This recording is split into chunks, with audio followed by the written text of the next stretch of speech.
So you've been looking at these prepackaged food buckets. $300, $500, sometimes $800 for a 30-day supply. And what's in this thing? There's some beans and some rice and some kind of a mystery powder. What if I told you that we were able to create a 30-day supply for $150 that had real chicken, real beef, and real food? And best of all, you can customize this to your family's unique dietary preferences and be ready for whatever happens.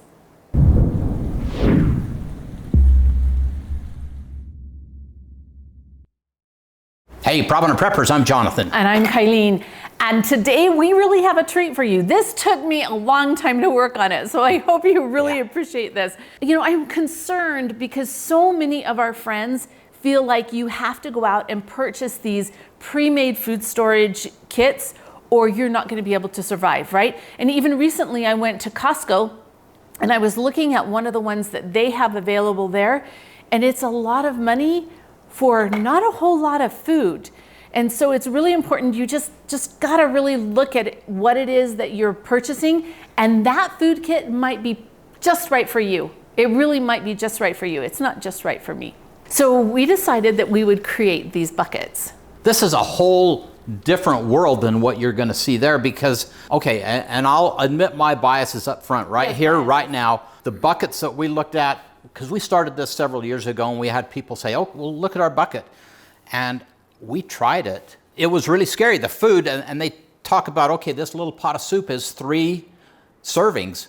Well, it was just mostly water. It was a very, very thin soup without a whole lot of flavor and without a whole lot of nutrition and without a whole lot of calories. And so I really kind of got turned off. Then I did start looking at the calorie count on this. They were very deceptive in how they had put this information out there. Turns out you're only going to get 1,000, maybe 1,500 calories a day, and that is just absolutely not enough. And some of them weren't even that much. So you just have to know what you're getting. You need to know the nutrients, you need to know the calories, you need to know if this is going to work for your family, because some of the meals were just really not even healthy or tasty. One of the things that we did realize, because a lot of them, like their pictures looked like they were really hearty, but when you made them, they really looked soupy. But it would be just fine if you served it over cooked rice. So in your storage, if you have cooked rice, that adds a lot of calories. And that's one of the things that we did in here actually is use the cooked rice, because that is a caloric foundation that could be really, really helpful. So not all of them are bad. You just really have to know what you're getting and experiment with it. The perfect ideal kit was actually one that we did, I don't know, maybe a year ago. And it was when we freeze dried all of our meals. It's amazing. I will leave a link to that video. But the thing is, not everybody can afford a freeze dryer, and you don't have to have a freeze dryer in order to be okay. So let's talk about these buckets real quick. Let's start with the calories. That is probably the most critical factor. I mean, you want nutrition in there and you want good taste, but you've got to have calories to survive. So we're looking at over 2,600 calories for 30 days. For one person. If you had to stretch it to 45 days, you'd still have 1,700 and almost 1,750, 1,742 calories. So that's still something that you could almost live on okay, depending on your level of exertion. Or if it went for 60 days, you could still have 1,300 calories. So there's a lot of calories packed into these 2 buckets. Yeah. And what I did is I actually cheated a little bit, because I asked AI. I'm like, this is what I want to put in my buckets. How many calories is it going to, create for me? And one of the other things that I thought was really cool is that it did the macronutrients for me. So in these buckets, I have 18% protein, 67% carbs, and 15% fat, which is outstanding for what this is. One of the things that's really important, fat is super hard to make sure that you have enough of, but it's an ingredient that you really need to be able to have fat. So I was really proud that we were able to accomplish this. So here's 2 buckets. And when I first did this, it was all laid out a certain way. And then when I actually got to putting it together, I changed some things for a couple different reasons. One, because everything that AI said should fit in one of the buckets, it didn't fit. And so I had to juggle things just a little bit. Let's talk just a little bit about a couple of things that were really important for me to put in this. One is I got freeze-dried chicken and beef crumbles from the NutriStore. Now, it came in a bucket of just meats, which is really good because I'm going to use the rest of them for something else.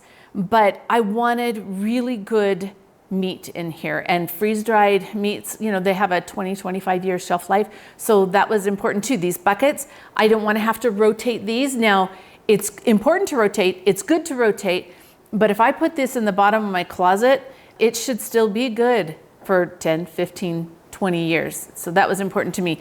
The other thing, beans are really a fabulous foundation. And so in here we put pinto beans and red beans and black beans and lentils because we need that variety. There's a little bit different nutrition profile with each bean. And then we have rice. We have a lot of rice because the beans and the rice combination is a good complex protein or a complete protein. And we do have the meat. But then there's another thing that I needed in here, and that was fat. So when you're looking at storing fats, fats don't usually store really well. But coconut oil is one of the longest storing fats. And I happen to really like coconut oil. So I purchased it in a glass jar because I'm looking at this with a 20-year shelf life. I didn't want the complications that come with plastic. So I've got this jar, and I think it's like 3,500 calories, and that's really important. So in the coconut oil, and then I was a little bit afraid of it leaking or breaking. You know, I don't think it would break, but just to be sure, I actually put it inside of a Mylar bag and heat sealed that Mylar bag closed, and then it's tucked in here. So that should be safe. If something were to happen and it were to leak, it would be all contained and wouldn't spoil some of the rest of the stuff. We found that in one of the buckets that we had opened of really ancient food storage. Do you remember that one that was your mom's from? And everything had like corroded down in the bottom. The bucket was from the civil defense era. And so it was really old, and it allowed us to see a lot of things, but it also taught that you need to make sure things are packaged really well and separately. Another thing that we have in the protein bucket is powdered milk. Actually, that one I purchased from the Church of Jesus Christ of Latter-day Saints. It's already in its Mylar. It was a little bit more than I probably actually needed, but I think that's a great form of powdered milk to store for long-term storage. And then we have some freeze-dried eggs that we freeze-dried from our own chickens. And you can buy freeze-dried eggs, but for me, you know, I've got these great chickens, and so we do have some things that we freeze-dried in here. But the eggs and milk, they're another form of protein, right? And that's really important in these. And then we have our carb bucket.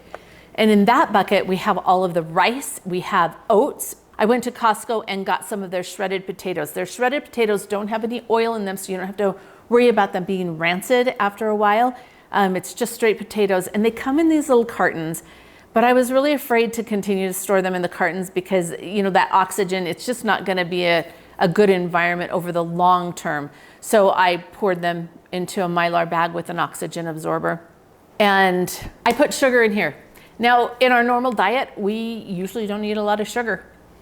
But I thought for in here, sugar has a lot of calories. And sometimes if you're having issues with blood sugar, you need that quick recovery with some sugar. So we have sugar in there, and we have a jar of cinnamon and sugar.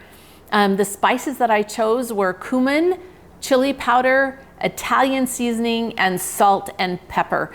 I chose the Celtic sea salt because that Celtic salt, it has a lot of minerals in it, and so that's a really good one. And the pepper, if it's already ground, it's got a shorter shelf life. So I actually just bought a little bottle that's a pepper grinder that has the whole peppercorns because that has the longest shelf life for pepper. And when I was trying to package all this in, this is stuffed in here, right? I mean, I was working this, trying to make sure that I could get it all in there. I took some of the spices out of the jar, which would have been much more convenient, and I dumped it into the Mylar bag and heat sealed it. I also did that with the onions with a Mylar bag and an oxygen absorber. So in this bucket, I have everything that I need to make all these meals. And on the outside of the bucket, you can tell I have labeled what's in the bucket, but then I also have the recipes, and the recipes are folded up inside a Ziploc bag, inside here too, but they're on the outside because I don't know what the situation's gonna be. But if I have the recipes, whether it's me that has this or one of my children has it or we've given it to somebody else in need, the recipes are there and they're gonna know just basic how to cook the food. In fact, we've got some of it cooking on the stove right now. Yeah. So now, Mama, one of the things that's really great about this is how adaptable it is, right? Because not everybody's going to like the same stuff that we like. Exactly. So tell us a little bit more about how people can mix it up and adapt it to their needs or their wants. And I would say don't be afraid to ask AI, because if you've got and I'm going to do another video on a diabetic one because I want to do it for my sweet daughter-in-law. But if you've got a concern like that where you're limited to what you can eat, protein is much better for her. She really has to limit those carbs.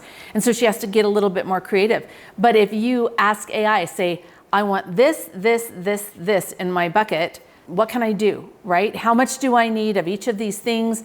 And then you can actually ask AI, say, hey, I need some recipes for the stuff in this bucket, and AI will create it. Now, I would be very careful because AI doesn't really know what it's doing, and some of the flavor combinations might be a little bit dangerous. So you want to make sure that you try it and work that way. But you can customize this any way that you want. And oh, I forgot to tell you.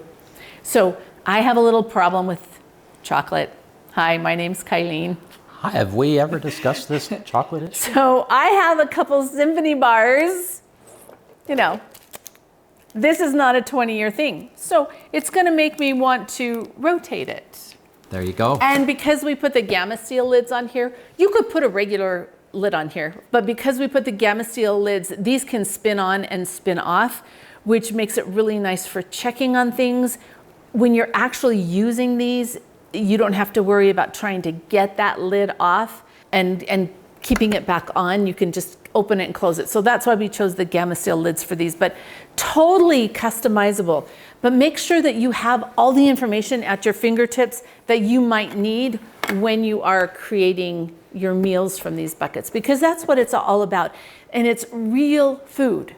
Like this one recipe that we're making right here, it is a beef rice skillet recipe, right?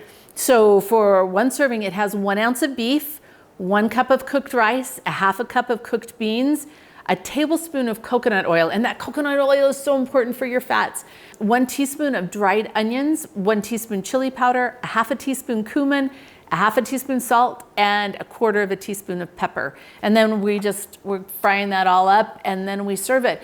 And in that's a good hearty meal that's gonna just stay with you. Now, one of the great things is if you have a garden and you're relying off this, or you have anything like that, you can add those fresh ingredients to this or serve things on the side, and it will be even more valuable. But think about this. If you don't have any food storage at all, and this is something that you do, now you can tuck this away and know you have at least 30 days where you're not gonna starve to death.